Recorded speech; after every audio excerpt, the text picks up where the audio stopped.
ఏంటంటే ఇది ఇది నేను కనులారా అంటే ఇదివరకు మనము సంఘంలో ఆహ్, పోరాడినవి అన్నీ మన జీవితాల్లో నెరవేరుతా ఉంటాయి. మన సంఘాల్లో మనం ప్రార్థన చేసినవి, అడిగినవి అన్నీ పొందుకుంటాం. రీసెంట్‌గా నవంబర్ నెలలోనే జస్ట్ పోయిన వారం 5వ తేదీననే ఈ ప్రార్థనకు ప్రతిఫలం ఎట్లా ఉంటదో నేను కళ్ళారా చూసాను. అదేందంటే అమెరికా ఎలక్షన్స్. సిస్టర్ పాటలో ఎస్తేరు ఇప్పుడు ఏరి దావీదు ఏడని పాడాం గదా! సో, అక్కడ గూడా వాళ్ళు ఎస్తేరు 1,000,000 ఎస్తేర్ అని చెప్పి ఒక ప్రాజెక్ట్ స్టార్ట్ చేశారండి. 1,000,000,000 సారీ. 1,000,000,000 ఎస్తేర్ అని ఒక ప్రాజెక్ట్ స్టార్ట్ చేసి, ఒక లింక్ చైన్ లింక్ యూఎస్‌లోనే మనకేం పెట్టలేదు గానీ యూఎస్‌లోనే అందరూ కలిసి ఒక్కరోజు స్త్రీలందరూ డిఫరెంట్ సంఘాల నుంచొచ్చి వైట్ హౌస్ ముందు నిలబడి, ప్రభువా! మా ప్రభుత్వంలో గూడా మీ పాలన జరగాల. మా ప్రభుత్వంలో గూడా మీ చెయ్యి ఉండాల. మా ప్రభుత్వంలో వాక్యం లేదు. ఇప్పుడు వాక్యం రావాలి. ఇవేనండి వాళ్ళ అజెండా ఆ ప్రార్థనకి. ఆ ప్రార్థన చేసి వాళ్ళక్కడ 1,000,000 లేడీస్ ఒక్క 1,00,00,000 పైన ఆ లేడీస్ అంతా చేరి అక్కడ ప్రార్థన చేస్తే నిజంగా దేవుడు వాళ్ళు హ్మ్. ఎలక్షన్స్‌కి ఒక వారం ముందో జస్ట్ 3, 4 రోజుల ముందో స్టార్ట్ చేశారండి ఇది ప్రార్థన. అందరొచ్చి చేసినారు. మనం జూస్తే 6వ తేదీన ఎలక్షన్ రిజల్ట్ బంపర్ అసలు. బంపర్ అంటే అసలు మామూలుగా గెలవలేదు ట్రంప్ గారు. ఆయన ప్రామిస్ చేసినట్లు స్కూల్స్‌లో మళ్ళీ ప్రార్థన తీసుకొస్తా అన్నారు. నేనైతే ఆ విషయంకే బాగా ప్రార్థన చేశానండి. సో, కళ్ళతో మనం జూసినాము. నిజంగా చాలా చక్కటి పాట పాడినారు సిస్టర్. దేవునికి మహిమ. దేవుడికే వందనాలు. అయితే అక్క నాకు ఈరోజు ఇచ్చిన అవకాశంకై మీకు థాంక్స్ అక్క. దేవుడికి చాలా చాలా వందనాలు. ఎందుకనంటే నాలో ఎన్నో పరివర్తనము, ఎంతో సాక్ష్యాలు, ఎన్నో రకాలుగా దేవుడు మాట్లాడుతా తీసుకొస్తున్నారు కాబట్టి నా దగ్గర మళ్ళీ ఇంకొక సాక్ష్యం ఉంది ఈరోజు. నిన్నటి దినాన దేవుడి దయ వల్ల పాస్‌పోర్ట్‌లో స్టాంప్ అయ్యి నిన్న డిస్పాచ్ అయిందండి. ఈరోజు మేము రిసీవ్ చేసుకుంటాము. డేట్ ట్రావెలింగ్ డేట్ ఇంకా తెలియదు. సో, దేవుని మహాకృపను బట్టి ప్రార్థనలకు జవాబిస్తున్నారు మా జీవితంలో. మీ అందరి ప్రార్థనలు కూడా దేవుడు విన్నాడు. Thank you. అక్క కేజీ అక్క చాలా థాంక్స్ అక్క ప్రార్థన చేస్తున్నందుకు. సో, దేవుడు నాకు వాక్య భాగం ఏదిచ్చినారంటే ఫస్ట్ ఉదయంనే గదా ప్రభువా! ఒక మంచి మీ మీ మీ స్వరము వింటే మాలో తెలియని ఉత్సాహం, తెలియని ఆనందం కలుగుతది గదా ప్రభా! సో, నేనిప్పుడు మాలో ఆ ఆనందం ఇంకా పెంపొందించేలాగున ఒక చిన్న మాట ప్రభువా అని జెప్పేసి నేను ఇట్లనే ధ్యానిస్తా ఉంటే నా దగ్గర రాసిపెట్టిన స్క్రిప్చర్స్ అన్నీ వెళ్తా ఉంటే ఇది ఓన్లీ ఫర్ మార్నింగ్ మన స్టార్ట్‌కండి ఇదంతే ఈ వాక్యము. నా ఇది గాదు. నా వాక్య భాగం గాదు. అదేంటనంటే ఎఫెసీయులకు రాసిన పత్రిక 2వ అధ్యాయము 10వ వచనం. అక్కడ సిస్టర్ ఎవరన్నా ఈ ఒక్క వర్స్ చదవండి. మిగతాయి నేను ప్రిపేర్ అయినాను. మరియు వాటి యందు మనము నడుచుకొనవలెనని దేవుడు ముందుగా సిద్ధపరిచిన సత్క్రియలు చేయుటకై మనము క్రీస్తు యేసునందు సృష్టింపబడిన వారమై ఆయన చేసిన పని అయి ఉన్నాము. అంతే. Thank you sister. ఆయన చేసిన పని అయి ఉన్నాము. ఆయన ఇప్పుడు మనం ఏం ఏం చేస్తున్నామంటే కూర చేస్తున్నామంటాం. సో, మొత్తం మనమే చేస్తాం గదా! సో, ఆయన పని అయి ఉన్నాం. ఆయన చేతులతో, స్వహస్తాలతో, ఆయన ఊపిరి పోసి, ఆయన మాట చెప్పి, ఆయన స్వరమును వినిపించి, ఆయన చేతులతో పట్టుకొని, ఆయన ఊహకు ఆయన ఏ మాదిరిగా మనల్ని సృష్టించాలనుకున్నాడో, ఆ మాదిరిగా మనల్ని సృష్టించి దేవుడు మనల్ని ఆయన పనిముట్టుగా ఆయన చేసిన ఆహ్, కార్యము మన జీవితం కాబట్టి దేవుడి దయ వల్ల మనము సత్క్రియలు చేయటానికే మనల్ని నిర్మించుకున్నాడు. సత్క్రియలు చేయటానికే మనల్ని ఆయన ఆకట్టుకున్నాడు. సత్క్రియలు చేయటానికే ఆయన మనల్ని రక్షించుకున్నాడు. సో, ఈ మాట ఆ సత్క్రియల్లో ఒక క్రియ ఈ మందిరంలో చేరి ఫాస్టింగ్ ప్రేయర్స్ చేయడం. మన కొరకు, మన కుటుంబాల కొరకు, సంఘం కొరకు, దేశం కొరకు, దేశాల కొరకు, అందరి కొరకు ప్రార్థన చేయడం. సో, నాకిది అనిపించింది ప్రభువా మీరు మీ చేతులతో సృష్టింపబడిన వారము గదా! సో, మీరు ఏమేం చేస్తారంటే మా కొరకు మీరు చాలా విషయాలు ప్రభువా, మీరు ఎన్ని విషయాలు మాట్లాడతారంటే మాతోటి దేవా మీరు మీలో చేరి మీలో ఇంకా తెలుసుకోవాలంటే బోలెడన్నున్నాయి గదా ప్రభువా! సో మెనీ థింగ్స్ మీ రాజ్యంలో ఎన్ని నేర్చుకుంటే మేము అర్హులం అవుతామంటే ప్రభా మీ దగ్గరికి రావటానికి అని అనుకున్నప్పుడు దేవుడు దానిలో నుంచి అక్క నాకు చెప్పిన ఆ రోజే అక్క చెప్తా ఉండగానే నాకు ఈ వాక్యం గుర్తుకొచ్చిందండి. ప్రభా మరి మీరు మీరు పెట్టిందేనా? ఇది లేకపోతే నేను వేరేది ధ్యానించాలా? నేను వేరేది నేర్చుకోవాలా? ప్రభా మీరు వేరే విషయంలో నాతో మాట్లాడతారా ఏంటని దేవుడి దగ్గర విచారించినప్పుడు దేవుడు నాకు ఈ వాక్య మూలముగానే నాకు త నా నా నేను ఈరోజు మీతో షేర్ చేసుకోవడానికి నాకు దేవుడు ఇచ్చినాడండి. అనుభవం ఇచ్చినాడు. ఏంటిదనంటే ఈ దినం వాక్యం రెండవ ఆహ్, దినవృత్తాంతములు 16వ అధ్యాయము 9వ వచనం. రెండవ దినవృత్తాంతములు 16వ అధ్యాయము 9వ వచనం. ఈ మాట ఇక్కడ క్లియర్‌గుంది. తన ఎడల యథార్థ హృదయము గల వారిని బలపరచుటకై యెహోవా కనుదృష్టి లోకమంతట సంచారము చేయుచున్నది. ఈ విషయమందు నీవు మతి తప్పి ప్రవర్తించితివి గనుక ఇది మొదలుకొని నీకు యుద్ధములే కలుగును.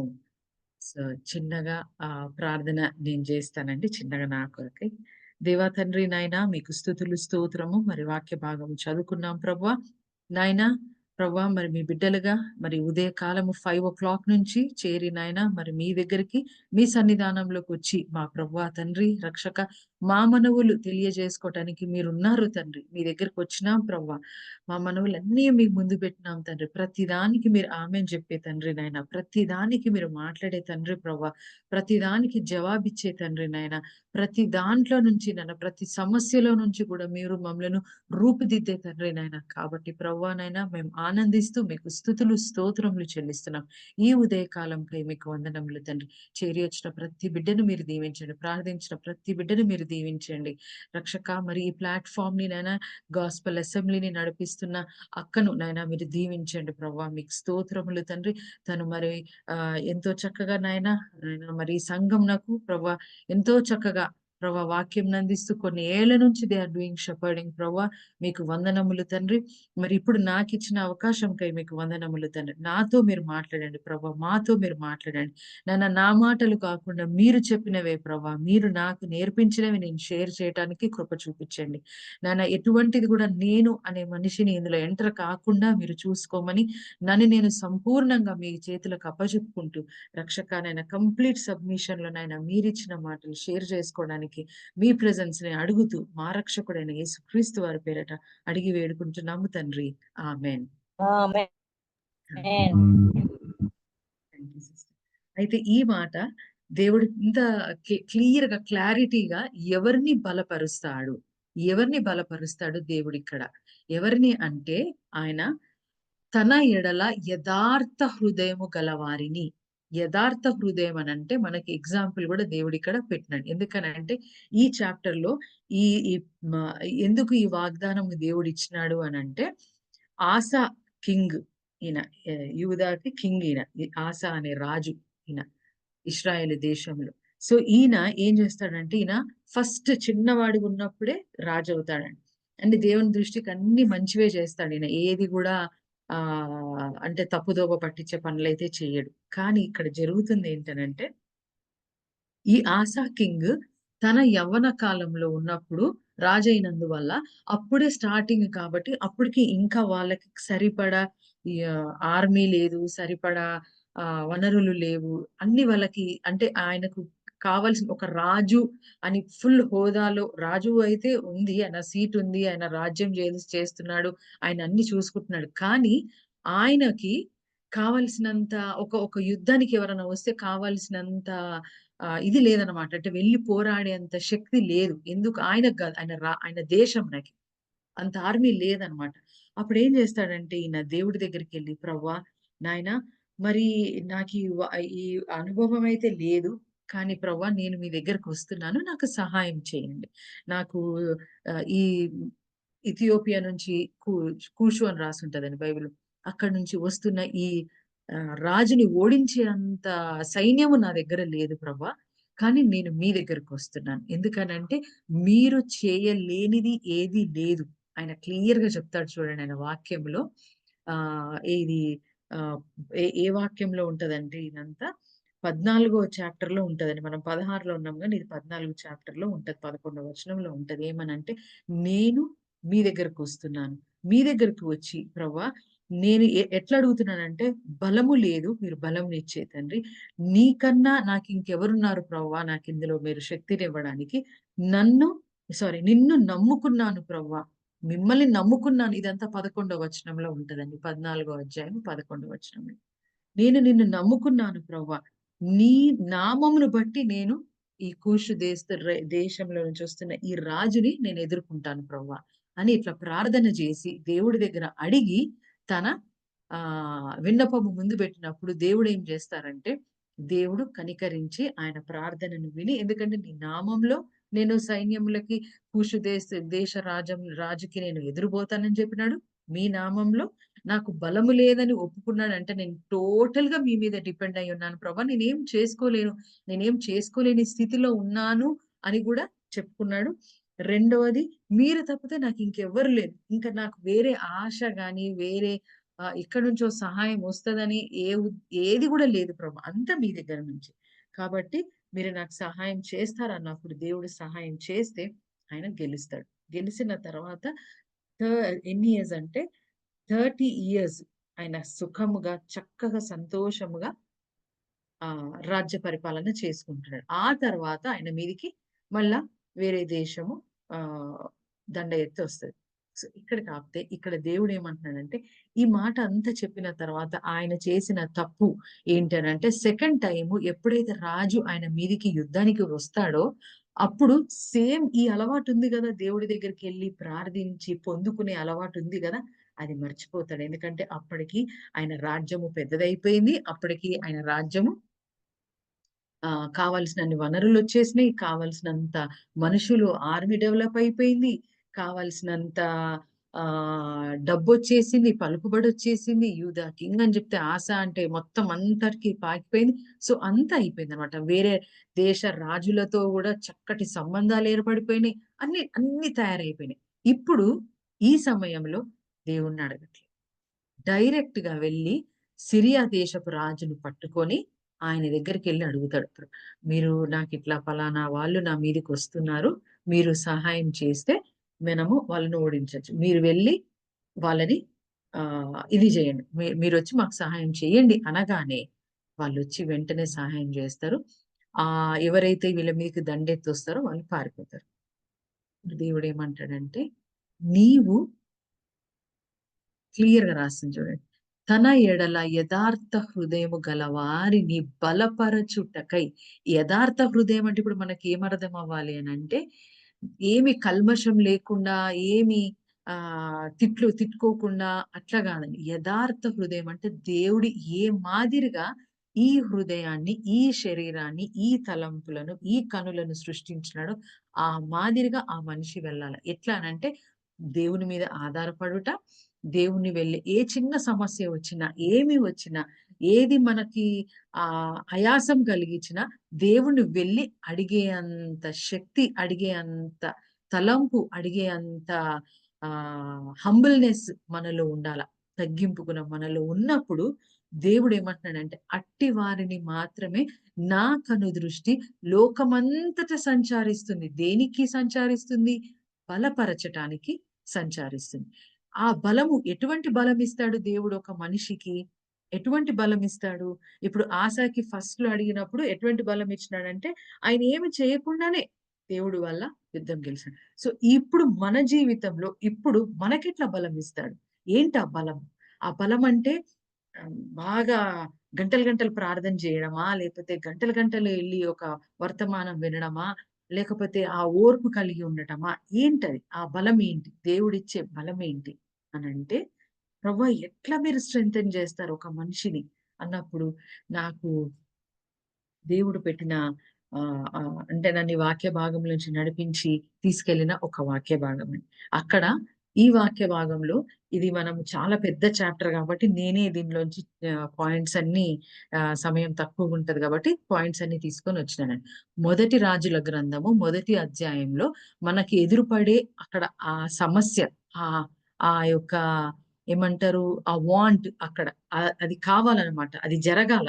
ఆ స్థితిలో, ఆ టైంలో ఆ యొక్క పని జరగాల. జరగకపోతే చాలా నష్టం ఏర్పడుతది. ఈ దినము ఇశ్రాయేలు దేశం ఈ దినము వరకు ఉంది అనంటే, ఆ రోజు అప్పటి కాలంలో మొదటి రాజుల గ్రంథంలో రాసి పెట్టిన ఆ యొక్క కార్యము జరిగింది కాబట్టే ఈ రోజు వరకు ఇశ్రాయేల్ మ్యాప్‌లో ఉంది. మనము దేవుని కనుక్కోగలిగినాం. అది ఏమిటి అనంటే, అక్కడ దేవుడు మొదటి రాజుల గ్రంథము మొదటి అధ్యాయము 5వ వచనంలో రాసుంటది. దాని పైనంతా దేవుడు వివరించినారు మనకి.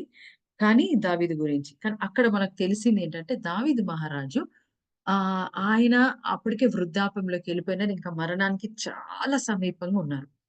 ఇక్కడ ఈ చాప్టర్‌లో ఈ 5వ వచనంలోంచి చూస్తా పోతుంటే ఇక్కడ 2 గ్రూప్స్ కనబడతాయండి మనకు. ఒక గ్రూప్ ఏమో ఆహ్, అదోనియా అడోనైజా అని రాసింది. అదోనియా అనే ఆ వ్యక్తి ఆయన ఎవరు అంటే దావీదు కొడుకు. ఫస్ట్ సొలొమోన్ కంటే ముందు పుట్టిన కొడుకు. ఆ అదోనియాతో కలిసి అబియాతార్ అని ఒక యాజకుడు, ప్రధాన యాజకుడు అక్కడ. ఆ దినంలో దావీదు మహారాజు ఉన్నప్పుడు యాజకుడు ఆయన. అంటే మందిరంలో సేవలర్పించేవాడు. ఆయనతో పాటు కలిసి ఉన్నది ఇంకొకరు ఎవరు అనంటే అడోనైజా ఆ తర్వాత కలిసి ఉన్నది ఆయనతో జోయాబ్. ఈయన మిలిటరీ లీడర్. అంటే ఈయన యుద్ధాలు అంటే అప్పట్లో మిలిటరీ కమాండర్స్ ఉండాలి గదండీ! అట్లా ఈయనతో ఈ ఈ అదోనిజాతో ఉన్న వ్యక్తులు వీళ్ళు ఇద్దరు. ఒకరు అబియాతారు, ఒకరు జోయాబ్. అదే ఇంకొక గ్రూప్ 2 గ్రూప్స్ అని చెప్పినాను. ఇంకొక గ్రూప్‌లో ఉన్నది సొలొమోను అప్పటికింకా రాజు గాలే. సొలొమోను, జడోక్ అనే ఆయన గూడా ఒక యాజకుడు, ప్రధాన యాజకులే. తర్వాత బెననియా అని కమాండర్.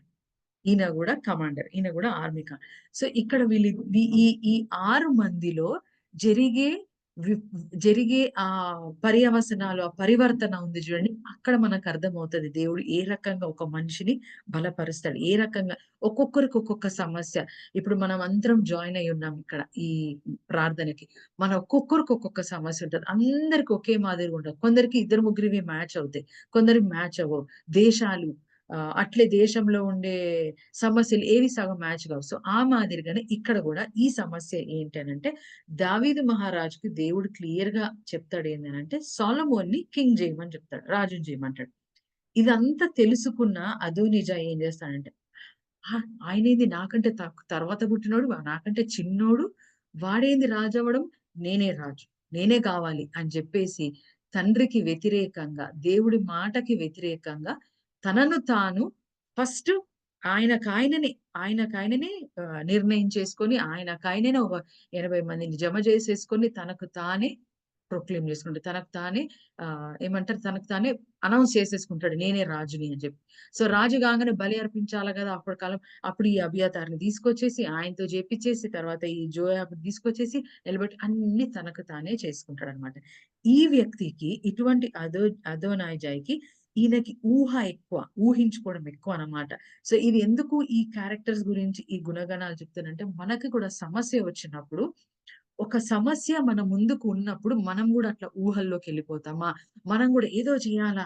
ఈ ఈ పర్టిక్యులర్ సమస్యకి సపోజ్ ఇప్పుడు ఒక మాటుందండి. ఇప్పుడు పాపకి మా పాపకి ఇప్పుడు యూకేలో జాబ్ గావాల. జాబ్‌తో పాటు తనకి ఒకవేళ ఇంకా జాబ్ వాళ్ళు అంగీకరించి వీసా ఇవ్వాలి అనంటే టైం పడుతుంది. ఈ టైంని అధిగమించి ఇంకొక రూట్ గూడా వాళ్ళు జెప్పినారండి. ఏంది అనంటే మీరు ఒకవేళ అనుకుంటే అక్కడ ఫ్రీగా వెళ్లి ఒక హాస్పిటల్‌లో మనం డబ్బు గట్టి సేవ చేయాలి. సేవ చేస్తా ఉంటే అక్కడ ఫ్రీగా సేవ చేస్తా ఉంటే ఎప్పుడైనా వేకెన్సీ కనపడితే దాంట్లో తీసుకుంటారనమాట. సో, ఇది పక్కదారి, వెనక దారి. అంటే ఇంకొక మార్గం. కానీ దేవుడేం జెప్తున్నాడు? నన్ను బట్టి వెయిట్ చేయండి. నేనిస్తానన్నాను, ఇస్తాను. నా సమయంలో ఇస్తా. వెయిట్ చేయండి. సో, మనం ఇట్లా పక్కదారి అదోనిజాలాగా వెళ్ళకుండా గమ్మున నిలబడి ఎదురు జూడాలి దేవుడు జెప్పేది. సో, ఆ టైంలో మన ఊహలకి, మన ఆలోచనలకి, మన మన తలంపుల ద్వారా ఈ ఏమంటారు ఇవన్నీ అంటే ఇవన్నీ గమనిస్తూ, ఈ స్థితిగతులు గమనిస్తూ మనమే ముందడుగెళ్ళి ఏదో చేయాలని ఆతురత పడతా ఉంటాం కొన్నిసార్లు. సో, ఇటువంటి ఒకవేళ ఊహాగానాల్లోకెళ్ళిపోయి ఇటువంటిది మనం ఏదైనా చేస్తున్నట్లయితే దేవుడు ఏమంటున్నాడంటే ఇక్కడ ఈ ఈ పర్టిక్యులర్ సినారియో ద్వారా దీని ద్వారా ఏం మాట్లాడుతున్నాడంటే అప్పుడు చాలా కన్‌ఫ్యూజన్ వచ్చేస్తది. అక్కడ చాలా అన్‌సర్టెనిటీ అని అంటే ఏం జరగదో, ఏమవుతదో తెలియని సందేహం ఏర్పడతదనమాట ఇటువంటి సిట్యుయేషన్స్‌లో. కానీ ఇక్కడ ఇంకో గ్రూప్‌లో చూస్తే సొలొమోను ఈ అబ్యాతారు కూడా ఎటువంటి వాడంటే దేవుడు ఏం చెప్తున్నాడో వింటాడు. అన్నీ తెలుసు. కానీ తనకు నచ్చినట్టే చేసుకుంటూ వెళ్ళిపోతాడు. తన ఓన్ అన్నమాట. ఆయనకంత పేషెన్స్ లేదు. వెంటనే చేసుకుంటూ వెళ్ళిపోవడం. ఆయన గురించి అట్టే రాసింది. ఆయన ఎట్లాంటి స్థితుల్లో దావీదు దగ్గరకొచ్చాడంటే, దావీదుతో ముందు నుంచి ఉన్నాడు. రాజు కాక మునుపు నుంచి గుహల్లో ఉండేటోడు గదా! అప్పట్లో దావీదు మహారాజు సౌలును ఎదుర్కోవడానికి అప్పుడు పారిపోయి ఉంటాడు. అప్పటి నుంచే ఉంటాడు ఈ అబ్యాతార్ ఆయన దగ్గర. కానీ ఆయనకెటువంటి స్వభావం ఉందంటే దుడుకుతనం అన్నమాట. వెంటనే తనలోకి ఏదైనా వచ్చినాయంటే చేసేయటం. సో, ఈ అదోనైజాకి ఉన్న మైండ్‌సెట్ ప్రకారం ఈయన గూడా సరిగ్గా మ్యాచ్ అయ్యి, ఈయన గూడా వెళ్లి ఆయనతో ఉంటాడు. ఆ తర్వాత ఈ జోయాబ్ అనే వ్యక్తి ఎట్లాంటి వాడంటే, ఈయన ఆర్మీ హెడ్. అయినా గూడా ఈయనకు భయం లేదు. ఈయనకి ఎటువంటి భయం లేదు. ఈయన ఏ దానికంటే ఆ దానికెళ్ళిపోతాడు. కానీ దావీదు ఈ చీఫ్ కమాండర్ ఆఫీసర్ ఏది చెప్తాడో అది గాకుండా తన సొంత అన్నమాట. ఏదన్నా ఎవరినన్నా చంపేయాలి అన్నా, ఎదుటి సైన్యంని ఏదైనా చేయాలి అన్నా టక్కుమని డెసిషన్ తీసుకుంటాడు. ముందుకెళ్ళిపోతాడు. ఇటువంటి మన లోపల ఏమన్నా ఉన్నాయంటే మనము గమనించుకొని, ఇటువంటి వారికి దేవుడేమంటాడంటే ఈ ఈ మాట వాడినాడక్కడ. తన ఆ మాట అక్కడ వాడినాడు గదండీ! ఏమనంటే ఆహ్, యథార్థ హృదయము వారిగా మనము పరిగణించబడమనమాట. మనం యథార్థ హృదయం లేని వారి కిందకొస్తాం. ఎప్పుడైతే ఇటువంటి ఈ అబ్యాతార్ లాంటి దుడుకుతనము, ఈ జోయాబ్ లాంటి తొందరపాటు, దేవుడు చెప్పినయి వినకుండా, అబియాతార్ గూడా దేవుడు చెప్పినయి వినకుండా, ఈ అదోనిజా ఏంటనంటే తన తండ్రికి దేవుడు చెప్పిన మాట కాబట్టి ఆయన ఏం చేస్తున్నాడో గూడా అర్థం చేసుకోకుండా టక అని ఆయనకైనా చేసేసుకోవడం అన్నమాట. ఇటువంటి విషయాల్లో ఉన్నవారిని నేను బలపరచను. ఎటువంటి వారిని బలపరుస్తాను అనంటే సొలొమోను దగ్గరకొస్తే సొలొమోన్‌కి అన్నీ తెలుసు. మా అన్న అడ్డగిస్తున్నాడు. నన్ను రాజు గానీయకుండా చేస్తున్నాడని సొలొమోన్‌కి తెలుసు. బత్షెబకి తెలుసు. ఆ చాప్టర్ అంతా చదువుతా ఉంటే వాళ్ళొచ్చి మాట్లాడుతా ఉంటారు. తెలిసినా కూడా ఆయన సొలొమోన్‌కి ఒక విషయం అర్థం చేసుకుంటాడు. ఎందుకు అర్థమవుతదంటే తను దేవుడి సన్నిధిలో ఎక్కువగా సమయం గడిపే అలవాటు గలవాడనమాట అప్పటికి. అందుకనే ఆయనకు అర్థమైంది ఏమనంటే దేవుడు ఏమంటున్నాడంటే జస్ట్ వెయిట్. నేను చెప్పినాను గదా! రాజువు నువ్వే అని నువ్వు జస్ట్ వెయిట్ చెయి. తొందరపడదు. మీ అన్నలాగా తొందరపడద్దు. కామ్‌గా ఉండు. నేను ఇస్తానన్న దేవుడిని నేనిస్తాను. నేను చేస్తానన్న దేవుడిని నేను చేస్తాను. కానీ ఇక్కడ గమనించుకున్నది ఏందనంటే సొలొమోను ఎందుకు ఆ నెమ్మది కలిగింది ఆయన లోపల అనంటే, ఆయన స్ట్రెంగ్త్‌ని ఎట్లా చేస్తాడంటే మనకి జ్ఞానం ఇస్తాడు ఆ టైంలో. ఏమని జ్ఞానం ఇచ్చాడంటే సొలొమోన్‌కి, మా నాయన అయితే మంచి యుద్ధాలు చేశాడు. కావాల్సినంత సంపద తీసుకొచ్చినాడు. ఈ చివర నుంచి అంటే నదులే గదండీ వాళ్ళకు అప్పట్లో పరిగణించేది. అంటే ఇజ్రాయెల్ ఏ దేశం నుంచి ఎంత వరకని. సో, ఇక్కడ నుంచి ఎంతో దూరము మా నాయన అన్ని రా స్థ చుట్టుపక్కలున్న రాజ్యాలనందరిని గెలుచుకొని ఇజ్రాయేల్ దేశంలో ఒక పెద్దగా రాజ్యం చేశాడు. కావాల్సినంత సంపద వచ్చేసింది. కావాల్సినంత పలుకుబడొచ్చేసింది. కాబట్టి ఇప్పుడు ఈ ఇజ్రాయేల్ దేశంకి కావలసిన గుణగణం ఏంటి అనంటే, ఒక బలమైన రాజు కాదు. యుద్ధాలు చేసే రాజు గాదు. జ్ఞానముతో ఈ దేశముని నడిపించే రాజు గావాల దీనికి. ఆ దిశగా దేవుడు ఆయనను ట్రైన్ చేస్తా వస్తున్నాడు. ఇది ఎప్పుడు సాధ్యం అంటే ఆయన వాక్యములో మనము బలపడినప్పుడు, ఆయనను చూసుకుంటూ నడిచినప్పుడు ఇటువంటి ఉపాయం అంటే ఇట్లాంటి ఐడియా దేవుడు మనకిస్తాడు. ఇటువంటి కనువింపు రెవల్యూషన్ అంటారు గదా! అంటే హాగర్‌కి కనువింపు కలిగింది చూడండి. ఇక్కడే బావి ఉందని. అట్లా కనువింపు కలుగజేస్తాడు మనకి. సో, అది కనుక్కొని ఈ సొలొమోన్ మహారాజు కామ్‌గా ఎదురు చూస్తా ఉంటాడండి దేవుడి కార్యం కొరకు. అట్లే ఆయనతో ఉన్న జడోక్ అనే ఆ ప్రీస్ట్ గూడా ఆయన గూడా దేవుని దేవుని దీంట్లో ఎదురు చూస్తా ఉంటాడు. "ప్రవ్వా మీరు మాటిచ్చినారు. ఈ సొలొమోన్ ఈయననే రాజవుతే మాకు నెమ్మది ఉంటది.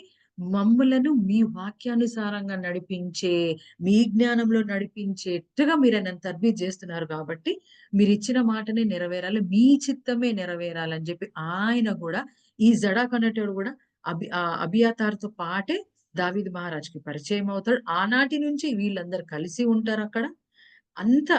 కానీ ఈయన దేవుడు మార్గం ఎంచుకుంటాడు. అబియాతారులాగా సొంత మార్గం ఎంచుకోకుండా దేవుడు మార్గం ఎంచుకొని ఈ కాబోతున్న రాజుకి కేవలము వెనకాలండి ప్రేయర్ సపోర్ట్ ఇస్తా నిలబడతాడు అంతే. జస్ట్ ప్రేయర్ చేస్తా ఉంటాడు. ప్రభువా మీరు చేస్తా అన్నారు, మీరు చేస్తారు. నాకు నమ్మకం ఉంది, మీరు చెయ్యండి. అంతే. అంతే. మీ చిత్తమే నెరవేరును గాక అని ఆయన చేస్తారు. ఈ బెననియా గూడా ఆయన గూడా మంచి కమాండరే. ఆయన గూడా మంచి ఆర్మీ ఆఫీసరే. కానీ ఆయనేం చేస్తున్నాడంటే ఇక్కడ ఆయన చేస్తున్నదేంటంటే రాజు ఏది చెబితే అది వినగలిగే అంత ఆహ్, అన్ని ఆర్మీ మొత్తం ఆయన చేతుల్లో ఉన్న దేవుడు ఏం చెప్తే అది, ప్రాఫిట్స్ ఏం చెప్తే అది, రాజు ఏం చెప్తే అది వినగలిగే హంబుల్ మైండ్ అన్నమాట. అటువంటి వినయ హృదయం కలవాడు ఆయన. సో, వినయం గల హృదయానికి దేవుడు బలపరుస్తాడు. తర్వాత దేవుని మీద ఆనుకొని బ్రతుకుతున్నటువంటి సొలొమోన్ మహారాజుకున్నటువంటి గుణమును బలపరుస్తాడు. ఈ జడోక్ అనే అతని మీ చిత్తమే నెరవేరును గాక అని ఉన్న మనసును బలపరుస్తానని చెప్తున్నాడు దేవుడు. సో, ఈ 2 గ్రూప్స్ లోంచి చూస్తే మనకి క్లియర్‌గా అర్థమైంది ఏంటంటే, ఎటువంటి వారిని బలపరుస్తానంటే, ఈ రెండో గ్రూప్‌కు చెందినటువంటి మనసు గల వారిని మాత్రమే నేను బలపరుస్తాను. లేదంటే నేనేమనుకుంటానంటే మీకు యథార్థ హృదయం లేదు. కనుక ఆ వాక్యంలో కింద భాగం రాసుంటది. నీవు అట్లా లేవు కనుకనే ఇక మీదట నీకన్నీ ఏమొస్తాయి? యుద్ధాలే. అన్ని యుద్ధాలే. ఎందుకు? ఈ విషయమందు నీవు 9వ వచనం చదువుతున్నానండి. రెండవ దినవృత్తాంతం 16:9. ఈ విషయమందు నీవు మతి తప్పి ప్రవర్తించితివి కనుక ఇది మొదలుకొని నీకు యుద్ధములే. మతి తప్పి అంటే దేవుడు దాన్ని ఎటువంటి ఆయన ఆయన మాట వినని పిల్లలని ఎటువంటి పదజాలం వాడుతున్నాడంటే, మీరు ఇటువంటి వారు, ఇటువంటి ప్రవర్తన గలవారు కాబట్టి ఇక మీదట మీకన్ని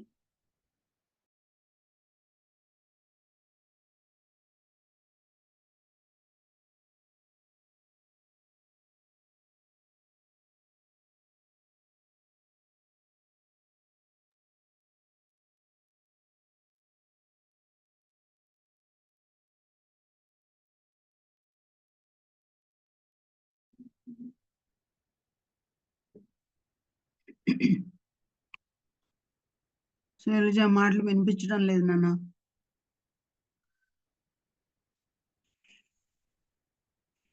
శైలజ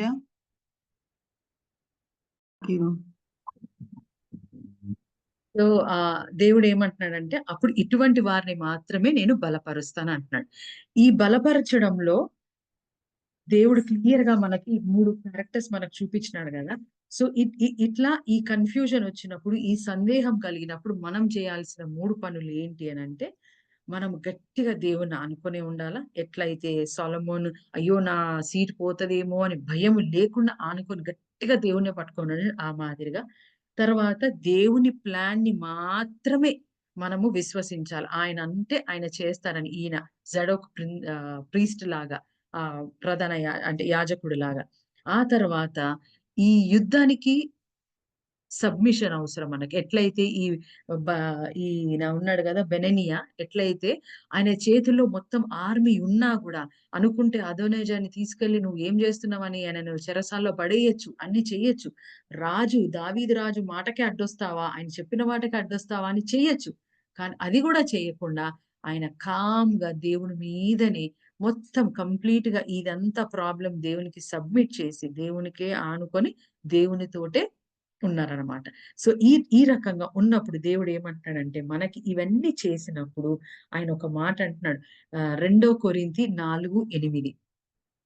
2 కొరింథీ 4:8. ఇట్లా మనమున్నప్పుడు దేవుడేమంటున్నాడంటే, మీకు ఏ కష్టకాలం వచ్చినా, మీరేం జేసినా గూడా 8వ వచనమండి.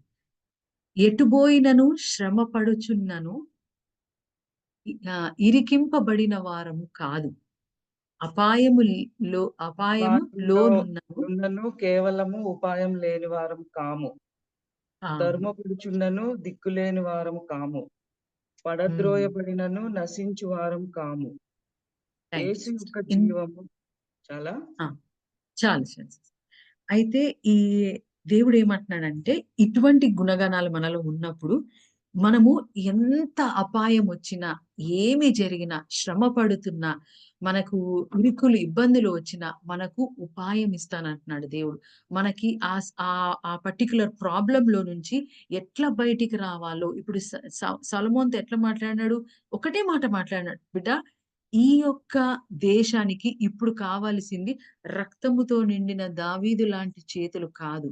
జ్ఞానముతో తన మాటలు ఉచ్చరిస్తూ దేవుడు ఏది చెప్తున్నాడో వినగలిగే చెవు, అర్థమయ్యే బుర్ర కావలసిన వారు మాత్రమే కావాలి. ఇక్కడ ఇప్పుడు ఉన్న ప్రస్తుత పరిస్థితులు. సో, ఆయన జ్ఞానము చొప్పున ఆయన చెప్తున్నట్టుగా నడిపించేవారుగానే ఉండాలి. అందుకనే సొలొమోన్‌కి ఎంత చక్కగా కేవలము ఆయన విజ్డమ్ తోటే నడిపించాలి ఇక ఈ దేశాన్ని అనే దేవుడు ఆయనకి ఇచ్చినాడు. మనకు గూడా మనం ఎదుర్కొంటున్న ఈ పరిస్థితుల్లో నుంచి దేవుడేమంటున్నాడంటే, బిడ్డ, నువ్వు ఎటువంటి ఇరుకు మార్గంలో నుంచైనా వెళ్ళు. ఎటువంటి నీకేం కనిపిస్తలేదేమో, నీకు ఈ శ్రమలో, ఈ వేడిలో నీకేం అర్థం అవ్వట్లేదేమో, నీ నోరు ఎండిపోతుందేమో. ఎందుకంటే ఈ కష్టంలో ఉన్నప్పుడు మనము చాలా తొందరగా బలహీనులమైపోతుంటామండి. చాలా తొందరగా అలసిపోతుంటాం. ఎందుకంటే ఆలోచనతోటి, భయముతోటి కొన్నిసార్లు మనం మాట్లాడుకున్నట్టుగా అన్‌బిలీఫ్ తోటి చాలా మనము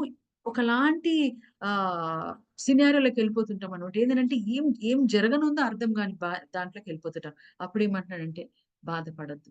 నీకు నేను ఉపాయం ఇచ్చేవాడనున్నాను. నీ సమస్యను అర్థం చేసుకొని నువ్వు ఏ మాదిరిగా ముందుకు వెళ్ళాలో అటువంటి జ్ఞానం నీకు నేను ఇచ్చేవాడిగా ఉన్నాను. కాబట్టి తరమబడుచున్నను, దిక్కులేని వారమైతే కాదు. వెనకాల నుంచి సాతానుడు ఎంత భయంకరంగా తరుముకుంటూ వస్తాడు. ఆలోచనలతోటి, మనుషుల ప్రవర్తనతోటి, కొందరు చూపులతోటి, మరికొందరు డైలాగ్స్ ఏస్తారు. ఇంకెప్పుడు? ఎప్పుడైతదంట? ఏం చేస్తారంట? అంటే వాళ్ళు ఆ సమయంలో పాపం వాళ్ళు గూడా అనాలని అంటారో లేదో తెలీదు. మేబీ ఔట్ ఆఫ్ ప్రేమతోటి ఏదో కానీ, ఆ టైంలో వాళ్ళ మాటలు గూడా మనకు భారంగా అనిపిస్తాయి. సో, అన్ని రకాలుగా సాతానుడు ఎట్లా చేస్తుంటాడంటే, తరుముతుంటాడనమాట మనల్ని. తరుముతున్నప్పుడు దేవుడేమన్నాడంటే, దిక్కులేని వారము కాదు, పడద్రోయబడినను నశించు వారం కాదు. మొన్న చెప్పుకున్నాం గదండీ! అన్‌బిలీఫ్ ఎట్లాంటిదనంటే, విశ్వాసం ఉన్నా గూడా మనకి అన్‌బిలీఫ్ అనేదొస్తుంటది. వచ్చినప్పుడు ఆహ్, ఎక్కడైతే మనం నిలబడి ఉంటామో విశ్వాసంలో, సపోజ్ ఐదో మెట్టు మీద ఉన్నామనుకోండి మాట, మన ఈ ప్రాబ్లమ్ సాల్వ్ అయ్యే దగ్గర ఐదో మెట్టు మీద ఉన్నాం. ఇంకొక 5 మెట్లెక్కితే అయిపోతది మన ప్రాబ్లమ్.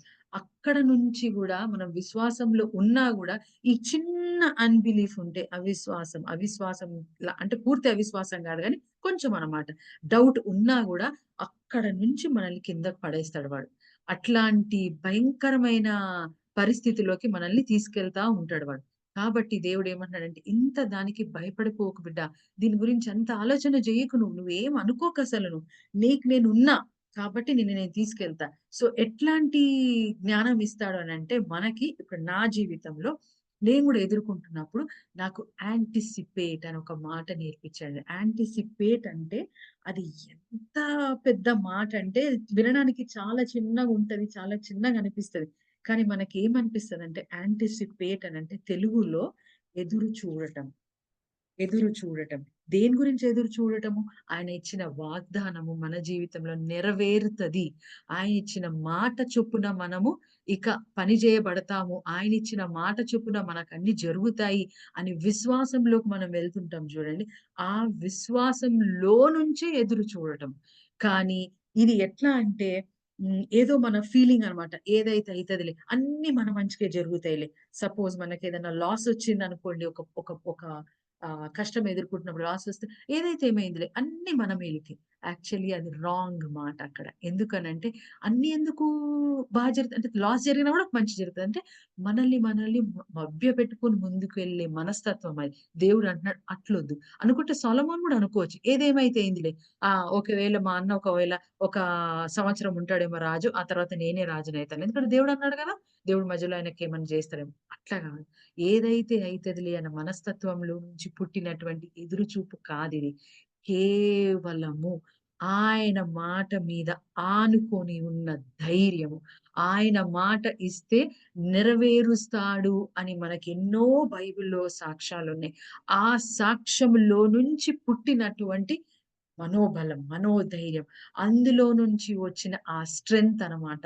ఆ బలపరచటం, అటువంటి బలముని ఇచ్చే దేవుడు. అది ఎట్లా యాంటిసిపేట్ అనంటే, మనకు చిన్న చిన్నగా 4, 5 వచనాలతోటి నేను చెప్పదలుచుకున్నానండి. సో, ఈ యాంటిసిపేషన్ ఏందనంటే, ఈ ఈ ఎదురు చూపు ఒక యాక్షన్‌తో కూడిందుంటది.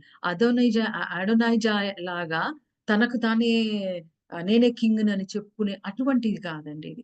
కేవలము మౌనంగా, జస్ట్ మౌనంగా కూర్చొని, "ప్రవ్వా మీరిస్తారు, మీరు చేస్తారు. మీరు మాటిచ్చినారు, మీరు మాకున్నారు. మీరు మమ్ములను ఇదంతా మా పరివర్తనానికే, మమ్ములను మీ స్వరూపంలోనికి మార్చుకోటానికే ఈ ఈ యొక్క పరిస్థితులొచ్చినాయి ప్రవ్వా. మీ సన్నిధికి, మీ దగ్గరికి" అక్కడ ఒక మాటుంటదండి. "When heaven and earth meets" అని అంటారు గదా! మనం ఇప్పుడు సముద్రంని చూస్తే ఒక అంత దూరం జూస్తే ఆకాశము భూమిని, సముద్రంని కలిసినట్టు కనిపిస్తది. అదంటండి హొరైజన్. అది దృష్టిలో పెట్టుకొని దేవుడు అంటే అట్లా మనము గూడా చనిపోయినప్పుడు దేవుడిని కలుసుకునే ఆ హొరైజన్‌లో అట్లా ఎక్కడైతే ఆ సముద్రం మీద ఆకాశము ఆనినట్టు కనిపిస్తదో అట్లా మనం గూడా మన ప్రయాణంలో దేవుడితో ప్రయాణమైనప్పుడు, దేవుడిని కలిసినప్పుడు మనం ఏ మాదిరిగా ఆయనను చూస్తాము, ఏ మాదిరిగా ఆయనతో ఉంటాము, ఆయన సన్నిధిలోకి మనం ఎట్లెళ్తాము? ఒక పాటలో గూడా ఉంది చూడండి. "ఈ శరీరంను విదల్చి" అని పాట పాడతాం. 'ప్రార్థన సుప్రార్థన' అనే పాటలో వస్తది ఈ మాట. ఈ శరీరంను విదల్చి దేవుణ్ణి కలుసుకునే ఆ సమయం అన్నమాట. మహోన్నతమైన సమయం. ఆ సమయము కొరకే ఈ బలం. ఈ బలము శక్తి దేవుడు శరీరానికి గూడా ఇస్తాడు. అట్ ది సేమ్ టైమ్ మనలో ఉండే హృదయానికి అది హృదయం చాలా తొందరగా సొమ్మసిల్లిపోతది. చాలా తొందరపాటులోకి లోనవుతది. చాలా తొందరగా పక్కదోవ పట్టడానికి చూస్తది. చాలా తొందరగా అధైర్యపడతది. సో, అటువంటి హృదయంని దేవుడు బలపరుస్తానంటున్నాడు. అందులోంచి పుట్టేదే ఈ యాంటిసిపేషన్. అందులోంచి పుట్టేదే ఈ ఎదురు చూపు. ఎట్లా అనంటే ఎక్సోడస్ 12:11 నిర్గమకాండము 12:11 విజయ ప్లీజ్ చదువు.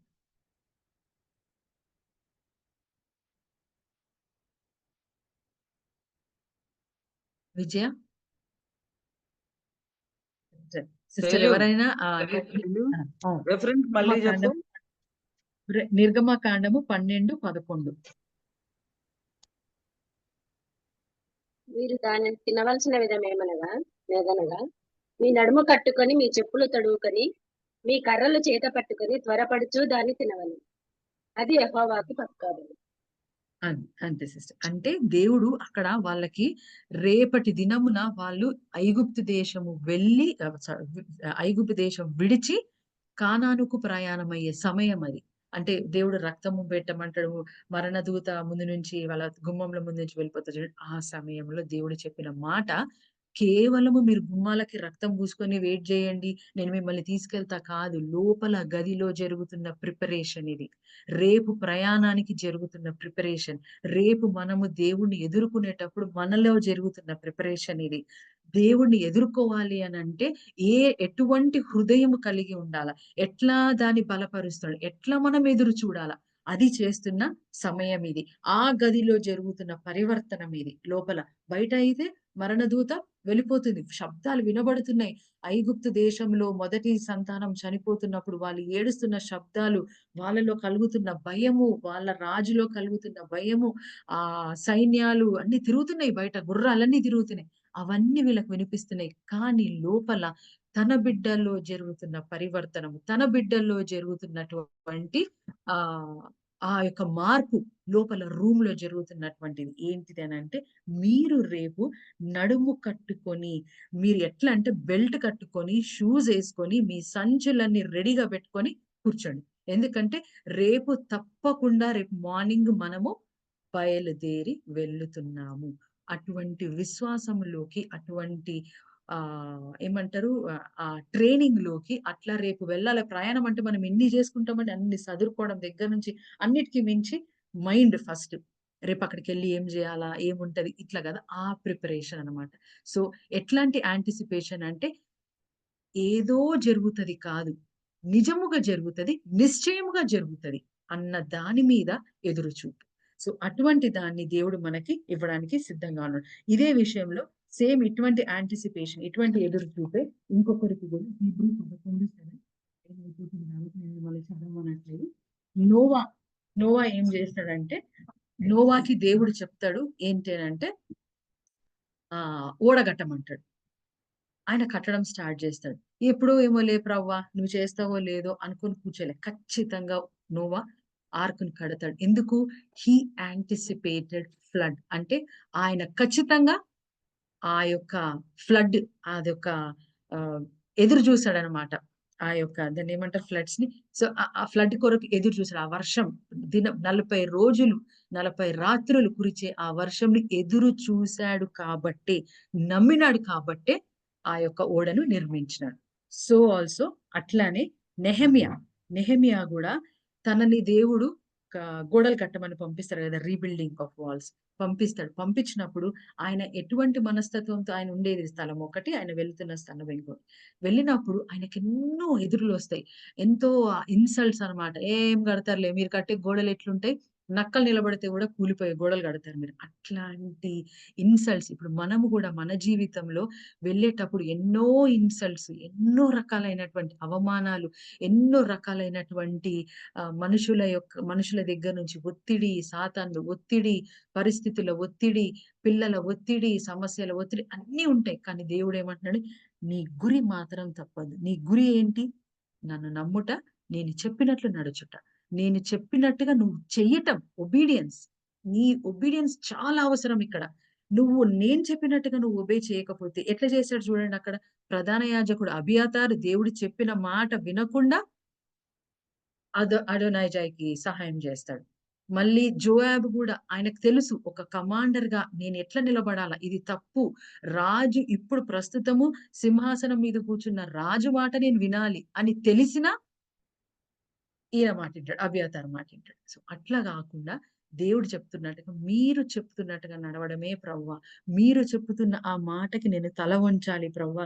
మీరు చెప్తున్న మాటని నేను నమ్మాలి. అందులో నుంచి నాకు ఓర్పు, సహనము, ప్రేమ, ఇతరుల మీద కనికరము, దయ ఇవి పుట్టాల ప్రవ్వా. మీలో ఉండే గుణాలన్నీ నాలో రావాలి అంటే, నేను ఈ మాదిరిగా ఉండాలన్నమాట. ఇటువంటి ప్రవర్తన కలిగి ఉంటే, అప్పుడు దేవుడేమంటున్నాడంటే యూ విల్ మేక్ హెవెన్. అంటే యూ విల్ మీట్ మీ. నన్ను కలుసుకుంటావు. మధ్యాకాశంలో నన్ను కలుసుకుంటావు. మనకు రెవల్యూషన్స్‌లో రాయబడి ఉంది గదా! నేను ప్రభువా నేను మీ పేరు మీద ఇన్ని సూచన క్రియలు చేసినాను. ఇన్ని రోగాలు ఎలగొట్టినాను. ఇన్ని దయ్యాలు ఎలగొట్టినాను. నేను నిన్ను నమ్ముకున్న బిడ్డనని అందరికీ తెలుసనంటావు. దేవుడు అంటాడు సారీ. సారీ.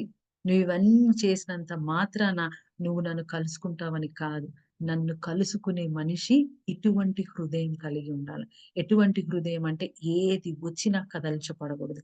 ఏది నీకు ఎదురైనా సమస్య ఎదురైనా ఒకటే మాట నోవాలాగా. నోవా గూడా ఎన్నో ఇన్సల్ట్స్ వచ్చినాయి. నవ్విపోతారు అందరూ కదా! అయినా గూడా ఆయన మాట్లాడాడు. ఆయన అడిగితే ఇంకా అప్పుడు గాస్పెల్ ప్రీచింగే చేసిండొచ్చు. అయ్యా! నిజమేనయ్యా! దేవుడొస్తాడు నమ్ముకోండి అని చెప్పిండొచ్చు. కానీ జరగలే. సేమ్ ఇశ్రాయేలీయులు గూడా ఆ దినము రక్తముతో నిండినటువంటి డోర్ మీద రక్తం ఉన్నా గూడా, వాళ్ళు రూమ్‌లో కూర్చొని ఉన్నా గూడా, దేవుడు వాళ్ళ హృదయాలను ప్రిపేర్ చేస్తా ఉన్నాడు. రేపటి దినమున మీరు వెళ్ళాలి. రేపటి దినమున మీరు వెళ్ళాలి. మీకు ఎర్ర సముద్రం వస్తదని చెప్పలేదు దేవుడు. కానీ ప్రిపేర్ చేస్తున్నాడు. మీరు వెళ్ళాలి. మీరు ముందుకు అడుగు వేయాలి అని చెప్పినప్పుడు ఆ లోపల ప్రిపేర్ అవుతున్న హృదయాలు అటువంటి మనస్తత్వం, అటువంటి ఒబీడియన్స్, అటువంటి కలిగినప్పుడు దేవుడేమంటున్నాడంటే, యూ విల్ డెఫినైట్‌లీ సీ నేను నీకు ఇవ్వాలనుకున్నది నువ్వు పొందుకుంటావు. నువ్వు నిలబడతావు. ఇప్పుడు నా జీవితంలో గూడా 4 ఇయర్స్ అయిందండి. We are waiting. ఎందుకంటే మీకు ఆల్రెడీ ఒకసారి నా సాక్ష్యంలో చెప్పినాను. కోవిడ్ టైమ్‌లో ఈయన ఇక్కడికొచ్చినప్పుడు నాకు బాగాలేనందువల్ల నా వల్ల ఆగిపోయినారిక్కడ. ఆగిపోయినారు. అంతలోగానే 16థ్ రోజు టికెట్ ఉంటే 14థ్ రోజు నుంచి మార్చ్ 14థ్ 2020లో షట్ డౌన్ స్టార్ట్ అయింది. సో, ప్లేన్స్ లేక ఆగిపోయినారు. అదే ముందు రోజు నుంచి ఆ తర్వాత నాకు బాలేక మొత్తానికి ఆగిపోయినాను. ఆ రోజు నుంచి 4 సంవత్సరాల నుంచి మేము ఎదురు చూస్తున్నాం. మళ్ళీ తిరిగి వెళ్ళాలా? సౌదీ అరేబియాకి మళ్ళీ వెళ్ళాలా? ఎందుకనంటే లీగల్ అడ్వైజర్ పోస్ట్స్ చాలా తక్కువగుంటాయి. సో, మళ్ళీ వెళ్ళాలా? మళ్ళీ చెయ్యాలా? అనుకున్నప్పుడు ఎదురు చూపులో 4 ఇయర్స్ గడిచిపోయినాయండి. దేవుడు ఒక్కొక్క మాట ఎట్లా అనంటే ఒక్కొక్కసారి అనిపిస్తాయండి. నేనేమి గొప్ప సెయింట్ కాదు గదా! నేను కూడా మనిషినే. కాబట్టి నాకు గూడా వచ్చినియి. తలంపులొచ్చినియి. దేవా! ఇది ఎట్లా? ముందుకు పోయేదెట్లా? ఆతృత వచ్చింది. భయం వచ్చింది. ఇది జరుగుతదా లేదా? అంత డౌట్ కాకపోయినా చిన్న డౌట్స్. ఎట్లయితదో ఏమో అనే ఒక మాట ఇవన్నీ వచ్చినా దేవుడు మొన్న తుఫాను గురించి మాట్లాడుకున్నాం కదా! అట్లాంటి తుఫాన్లు ఎన్ని వచ్చినా, ఆ తుఫాన్‌లో నుంచి కూడా నా నావను ఆయన మాట మాత్రం సెలవీయగా నిమ్మలమాయెనని ఉంటది చూడండి. అట్లా ఆయన మాట ఇచ్చి, ఆ తుఫానంతా నెమ్మది జేసి ఒడ్డుకు తీసుకొనొచ్చాడు. నిన్ననే రిసీవ్ చేసుకున్నామండి. పాస్‌పోర్ట్ స్టాంప్ అయింది. ఈరోజు ఈవినింగ్ కల్లా మా చేతిలోకొస్తది. బహుశా ఈ వారంలో టికెట్ బుక్ చేసేస్తారు. సో, దేవుడి దయ వల్ల ఇది ఎట్లనంటే ప్రార్థన అనేది ఒక ప్రాసెస్. జీవితంలో ఆయన ప్రామిస్ పొందుకోవడం గూడా ఒక ప్రాసెస్. ఎట్లయితే 9 నెలలు బిడ్డ తల్లి గర్భంలో ఉండి ఒక్కొక్క అవయవం ఒక్కొక్క నెల పెరుగుతదో, ఒక్కొక్కటి దేవుడు ఎట్లా అమరుస్తాడో ఫస్ట్ ఆయన యొక్క సన్నిధి, ఆయన యొక్క స్పిరిట్ మనలో పెట్టి అంటే బిడ్డ శిశువులో పెట్టి తర్వాత అవయవాలు, చేతులు, కనులు, కాళ్ళు, కనుగుడ్లు, ఈ పండ్లు ఇవన్నీ అంటే ఈ గమ్స్ ఇవన్నీ ఏర్పడడానికి ఎట్లా దేవుడు చేస్తాడో సేమ్ వే ఒక్కొక్కటి ప్రాసెస్‌గా జరుగుతది. ఇక్కడ సొలొమోన్ జీవితంలో చూస్తే గూడా ఒక ప్రాసెస్‌లోనే ఆయన రాజయినాడు. వెంటనే దావీదు చనిపోతాడు అనగానే రాజు అట్లా గాలేదు. దావీదు మళ్ళీ ఆయన డిక్లేర్ చేద్దాం అనుకున్నప్పుడు అన్న అడ్డుపడడం. వీళ్ళంతా అడ్డుపడడం. ఈ అబియాతారు, ఈ జోయాబు అడ్డుపడడం. అయినా గూడా దేవుడు మాట లోబడి దేవుడికి ఎదురు చూసి వాళ్ళనుకుంటే దావీదనుకుంటే అప్పటికప్పుడు అడోనీజాని చంపించేయొచ్చు. ఈయన నా మాటకి ఎదురొస్తాడు, రాజు మాటకి ఎదురొస్తాడని చంపియచ్చు. కానీ అట్లా చేయలే. దావీదు గూడా దేవుని మాటకి దేవుడిచ్చిన ప్రామిస్‌కి తల వంచి హి వెయిటెడ్. ఇది యాంటిసిపేషన్. అంటే ఇది ఏదైతే అయిందిలే అని కాకుండా ఎదురుచూపు. నిరీక్షణలో నుంచి పుట్టిన ఎదురుచూపు. నిరీక్షణలో నుంచి వచ్చినటువంటి భారముతో కూడినటువంటిది. భయముతో కూడిన దేవుడి మీద భయంతో. తత్ నిశ్చయముగా జరుగుతదనే అటువంటి ఆ నిబ్బరము, అభయముతో కూడినటువంటి ఎదురు చూపులోనే ప్రతిదీ మనము పొందుకుంటాం. సో, అటువంటి హృదయంను మాత్రమే దేవుడు బలపరుస్తానంటాడు. ఆసలాగా ఏమీ లేనప్పుడు దేవా! దేవా! అని చెప్పేసి అన్నీ ఉన్నప్పుడు సారీ దేవా! నా దగ్గర ఇప్పుడు ఎంతమంది ఉన్నారంటే పక్క రాజులు వాళ్ళందరూ వచ్చి నాకు సహాయం జేస్తారు. సో, మీ అవసరం ఏమి లేదు ప్రభువా! ఇప్పుడు ఇది చిన్న యుద్ధము. వాళ్ళొస్తారులే, వాళ్ళు సాయం జేస్తారులే అనే మనస్తత్వంలో పోకుండా దేవుడేమంటున్నాడంటే పెద్దదైనా గాని, చిన్నదైనా గాని, చిన్న సమస్య అయినా గాని, పెద్ద సమస్యని. చిన్న పాపము, పెద్ద పాపం అని ఏముండదు. పాపం పాపమే. అధిగమించినామంటే దేవుని ఆజ్ఞ అది పాపమే. సో, అన్నిటికి చాలిన దేవుడు. అన్నిటికి ఆయన వాక్యంలోనే ఆన్సర్ ఉంది. ఆయన కొరకు ఎదురు చూస్తా, ఆయన చెప్పిన మాటని గాని అర్థం చేసుకొని సొలొమోన్ ఎట్లా అర్థం చేసుకున్నాడో, ఈ రాజ్యానికి ఏం గావాలిప్పుడు? జ్ఞానముతో పరిపాలన గావాల. యుద్ధాలతో కాదు.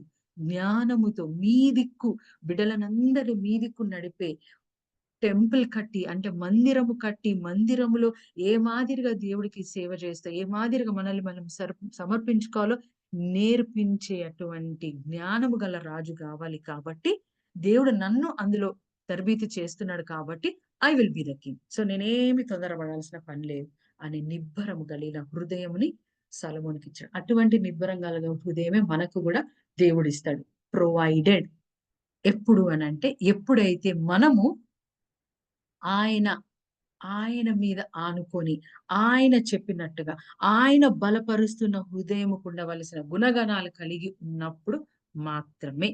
లేదంటే పక్కదోవలో పోతే మంచిగా మనం గూడా అంత చుట్టూ తిరిగి మళ్ళీ అక్కడికొస్తాం. చెయ్యి వదిలేయడు దేవుడు. కానీ చుట్టూ తిరిగి సేమ్ ఇశ్రాయెలైట్స్ లాగా 40 రోజుల్లో ప్రయాణమా? ఎన్ని రోజుల ప్రయాణమా గుర్తు రాట్లే. 40 సంవత్సరాలు పట్టింది వాళ్ళకి. అట్లా కాకుండా ఉండాలి అనంటే దేవుడు మనకిచ్చిన ఈ ప్రాసెస్‌లో స్టెప్ బై స్టెప్‌లో వెళితే ఖచ్చితంగా ఎట్లయితే సముద్రానికి ఆకాశం ఆనుకున్నట్టు మనకు కనబడతదో, ఆ మాదిరిగానే మనము దేవుడికి చేరుకునే ఆ దినము, ఆ దినము దేవుడంటాడు, "నువ్వు నా బిడ్డవి. రా! వచ్చేసేయ్" అని పలికితే వినబడే చెవులు డెవలప్ అవుతాయి. ఆ మనసు ఏర్పడతది. శరీరాన్ని విదిల్చుకొని ఆయనను ఆ మహానందంతో ఆయనను కలుసుకునే ఆ రోజుకి మనము వెళ్తాం. సో ఇది దేవుడు నాకు నేర్పించిన మాట అండి. ఈ యాంటిసిపేషన్, ఈ ఎదురు చూపు, నిశ్చయతతో కూడిన ఎదురు చూపులో నడిపిస్తా దేవుడు తీసుకెళ్ళాడు. సో దేవుడికి చాలా వందనాలు. అక్క థ్యాంక్ యూ. మీకందరికీ వందనాలు.